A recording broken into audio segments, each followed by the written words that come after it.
Primeiro pedido, da absolvição sumária. Rodrigo, por que você fez pedido de absolvição sumária aqui? Isso é importante que vocês entendam. Lembra que eu falei que tem duas fases? A fase 1, que é a fase processual, e a fase do tribunal do júri aqui embaixo, ó. Beleza. Na primeira fase, não tem uma absolvição pura e simples por falta de provas, por exemplo. Isso não acontece. Quando tem falta de provas, a gente tem, eu falei para vocês que era a pronúncia, a gente tem a impronúncia. Tá? Quando eu não tenho provas de que aquele crime aconteceu, eu vou ter a impronúncia aqui. Eu não vou ter a absolvição, eu vou ter a impronúncia. Então a absolvição sumária ela acontece em casos muito específicos. Por exemplo, a absolvição sumária, vamos lá, sumária, ela vai acontecer quando? Quando tiver, por exemplo, a legítima defesa, tá? Quando tiver legítima defesa, acontece a absolvição sumária do réu lá no rito do júri. O réu é absolvido sumariamente. Vocês querem que eu abra o código aqui e mostre para vocês primeiro? Vamos ler, já sei, vamos ler aqui o... primeiro vamos ler o pedido, aí depois a gente fala sobre a absolvição sumária. Vamos por partes então, melhor, vai ficar mais legal. Então vamos lá, da absolvição sumária.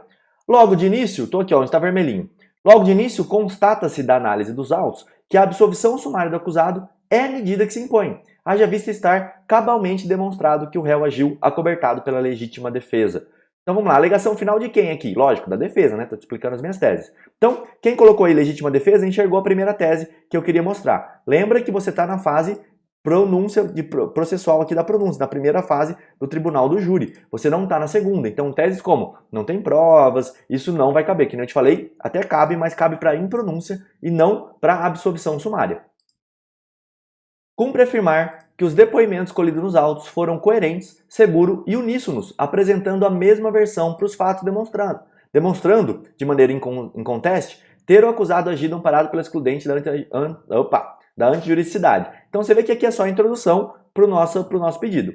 Primeiro, cabe ressaltar que fazem parte dos presentes autos das declarações prestadas pelo acusado em situações diversas.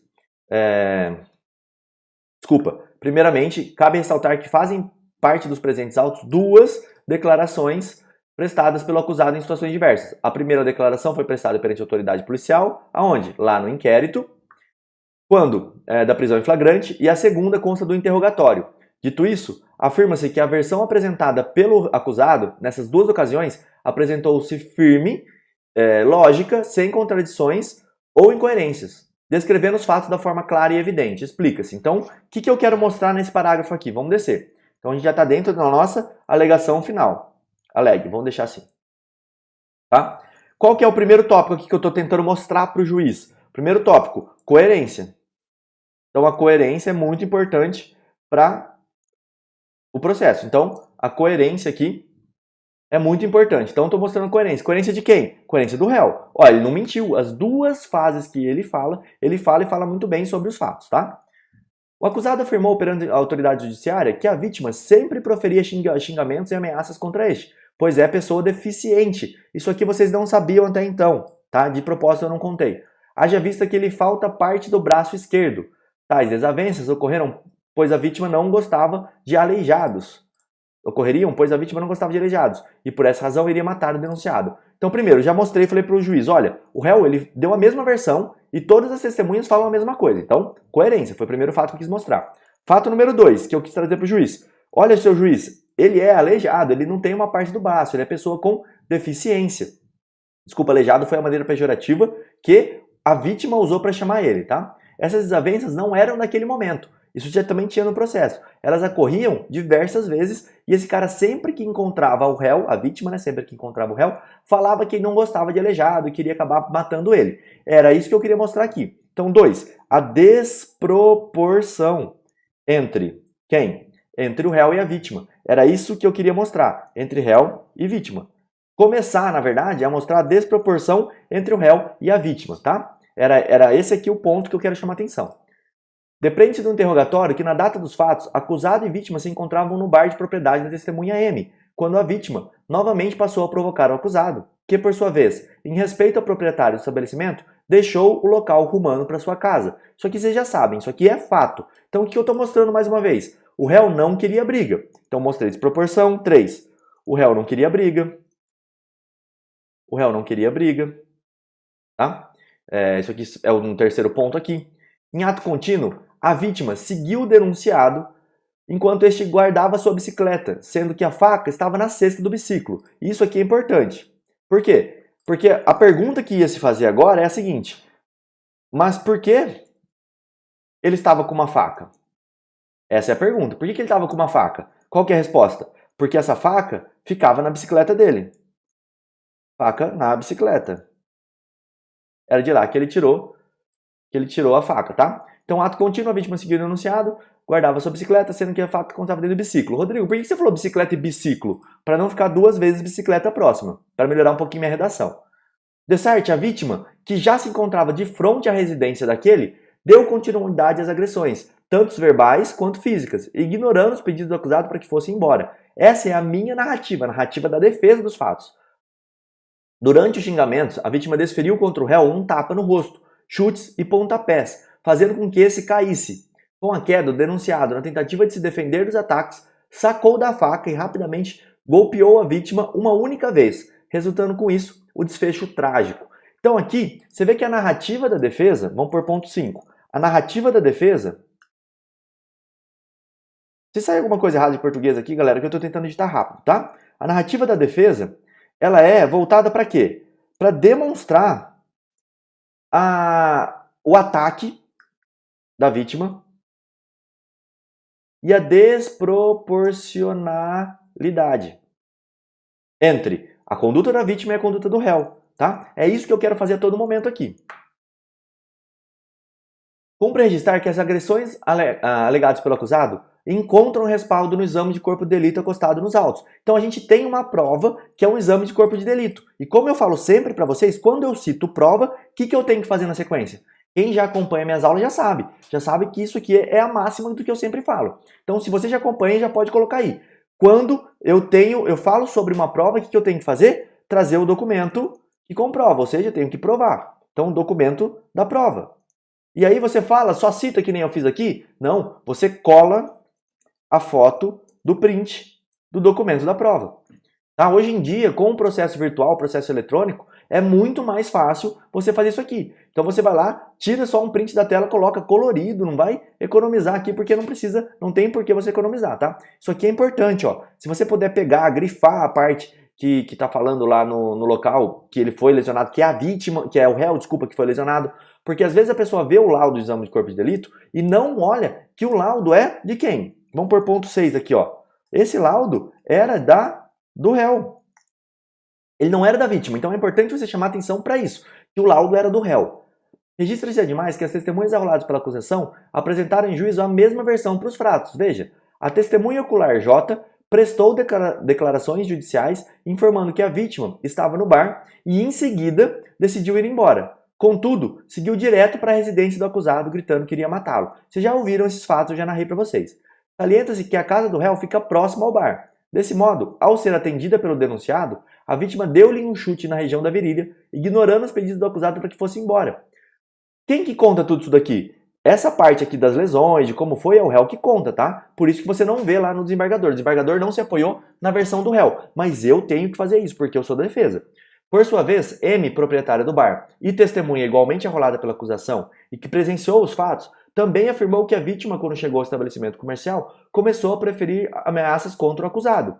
Em ato contínuo, M solicitou ao réu que fosse embora, haja vista que não queria brigas no local, o que foi feito pelo denunciado. Em seguida, a vítima também deixou o estabelecimento e foi atrás do denunciado proferindo ameaças, e ao ser atendida pelo réu, desferiu um chute dando início às agressões. Eu estou falando rápido porque eu estou lendo, tá? Então, como eu estou lendo aqui, é só para você acompanhar comigo na leitura. Vamos lá. Em seguida, a vítima também deixou o estabelecimento. Essa parte eu acho que eu forcei um pouco, porque ela parou para jantar. Então, demorou um tempo. Teve uma testemunha que chegou no lugar ainda depois que o réu saiu. Então, não precisava falar em seguida aqui. Só um detalhe. Segundo detalhe, toma cuidado com isso aqui que eu acabei de falar, tá? O laudo ele era do réu. Até vou parar de escrever em letra maiúscula aqui para você, só para ficar mais bonitinho aí na tela, caber mais coisa. Esse laudo era do réu e cuidado. Por que cuidado, Rodrigo? Porque sempre que a gente está falando de agressão, é normal o nosso cérebro, eu nem sei se eu fiz isso aqui na aula, talvez eu tenha feito, é normal que o nosso cérebro pense vítima agredida e não réu agredido. Tá? Então, cuidado com isso daqui. A agressão partiu da vítima e não do réu. Por quê? quando a gente está escrevendo, quando a gente pega um modelo, quando a gente está falando, a nossa cabeça tende a processar que a vítima foi agredida, que o réu era a pessoa que agrediu. Então, cuidado na hora de escrever para ver se você não escreveu isso. Porque na empolgação do caso de escrever, talvez isso possa prejudicar você, beleza? Por sua vez, o policial militar V declarou em juízo que, de acordo com as informações colhidas junto à testemunha M, o acusado estava no bar, discutiu com a vítima e, em ato contínuo, se dirigiu à sua residência, municiou-se de uma faca e golpeou a vítima, causando-lhe a morte. Tal assertiva não foi confirmada pela testemunha M. Ó, importante, o que é isso daqui? Vamos pôr mais um ponto aqui, ponto 7 dessa aula. Eu falei que eu não escrevi mais. Objeção. Objeção. Essa é outra coisa que eu quero que você aprenda e que todo aluno meu, toda pessoa que assiste minhas aulas tem que saber. Objeção. Eu vou criar até uma frasezinha aqui, ó. Não podemos jogar as objeções para baixo do pano, do tapete. Fica mais bonito. Tá? Essa é a frase máxima. Quando eu falo de objeção, eu quero que você pense nessa frase aqui, ó. Não podemos, vamos até mudar a cor aqui dessa parte. Não podemos jogar as objeções para baixo do tapete, tá? Para baixo, ficou tudo errado, né? Não podemos jogar as objeções para baixo do tapete. Por quê, Rodrigo? Que você quer que eu pense assim? Você não vai escrever isso aqui na sua peça. Esse é o raciocínio, a mentalidade que você tem que ter. Eu tenho um policial que falou em juízo que a testemunha M tinha dito para ele que o réu discutiu com a vítima, foi para casa dele, pegou a faca, voltou e golpeou a vítima. A narrativa do policial é muito ruim para o meu réu, porque se fosse isso, não teria tanto a legítima defesa, não teria tão clara como ela está no processo, tá? Então, a gente não pode jogar as objeções para baixo do pano. Por quê? Porque o juiz vai ler essa parte, ele vai ver o depoimento do policial. Não acho que o juiz não vai olhar isso. Então, eu tenho uma objeção. Quando surge uma objeção, quando surge um ponto que tá lá no processo, tá gritando aquela objeção, eu não posso fingir que eu não vejo ela. Eu tenho que olhar para essa objeção e falar sobre ela, eu tenho que rebater essa objeção. Então, não podemos jogar objeções para baixo do tapete. Qual que é a segunda frase que eu tinha que colocar aqui com vocês? Mate todas as objeções.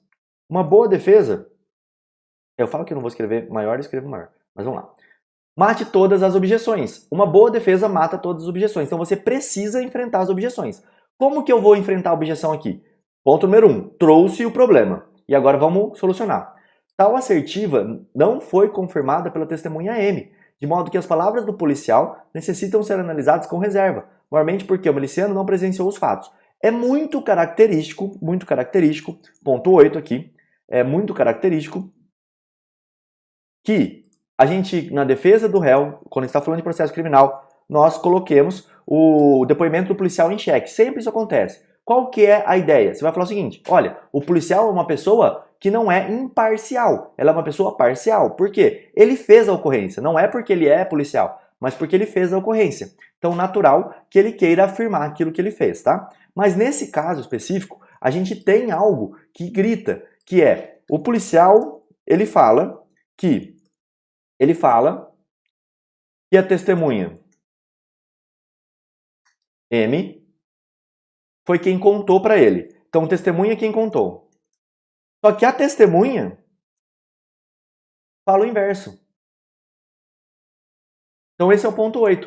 Qual que é? Como que eu vou matar a objeção aqui? A objeção aqui em cima do 7. Eu vou matá-la com o ponto 8, que é a fala que a testemunha M que contou, a testemunha fala o inverso, tá? Então, o policial aqui, né? O PM fala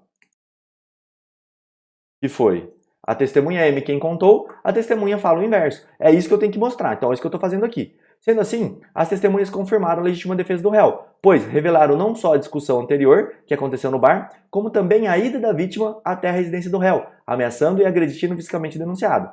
Restou claro que, contrariando a tese da acusação, o denunciado repeliu injusta agressão, ponto número 9 da nossa aula. Qual que é o ponto 9 da aula? Requisitos da legítima. Tá? Requisitos da legítima. Eu tenho que mostrar que os requisitos estão presentes. Então, mostrar que estão presentes. Não posso esquecer disso. Então, vamos lá. Restou claro que o réu também...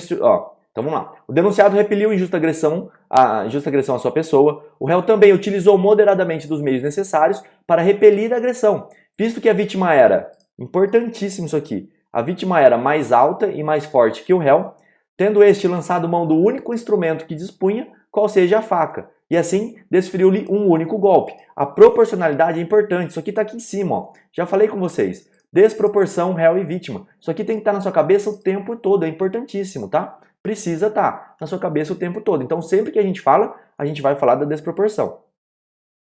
Repita-se que é dos autos que a vítima, além de ser jovem, era bem mais alta e mais forte que o denunciado, e não consta que fosse deficiente. Logo, certamente estava em vantagem física em relação ao réu. De novo, não vou nem anotar aqui, mas o que é isso aqui? A gente está fazendo o quê? Tá reforçando a desproporção. Logo, certamente estava em vantagem. Tal afirmação foi comprovada não somente pelo depoimento das testemunhas, mas também pelo interrogatório do próprio acusado e ainda pelo laudo acostado às folhas 53/57, que aponta que o cadáver tinha 1,82 m de altura. Portanto, era 11 centímetros mais alto que o denunciado, 11 centímetros a mais que o denunciado.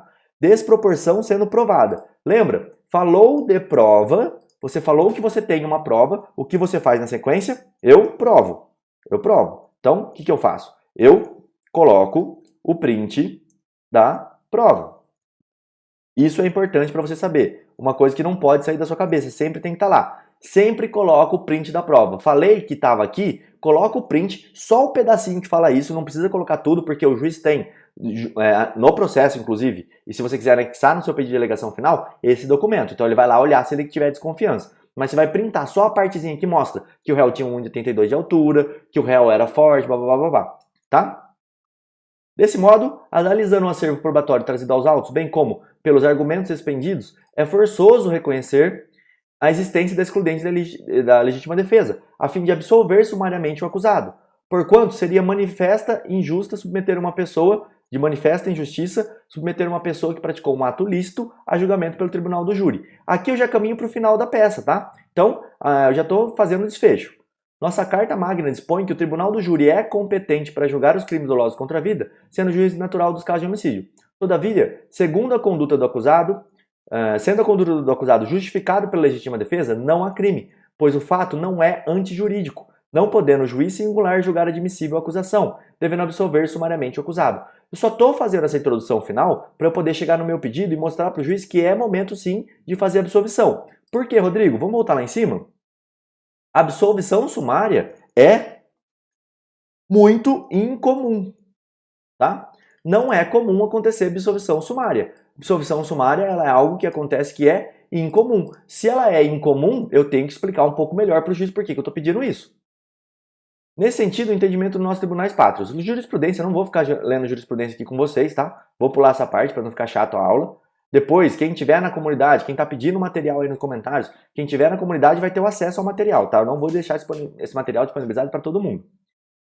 Assim, a prova da legítima defesa, no caso em exame, é cabal, plena, inconteste, concludente e perfeitamente convincente, devendo, portanto, ser acusado absolvido sumariamente.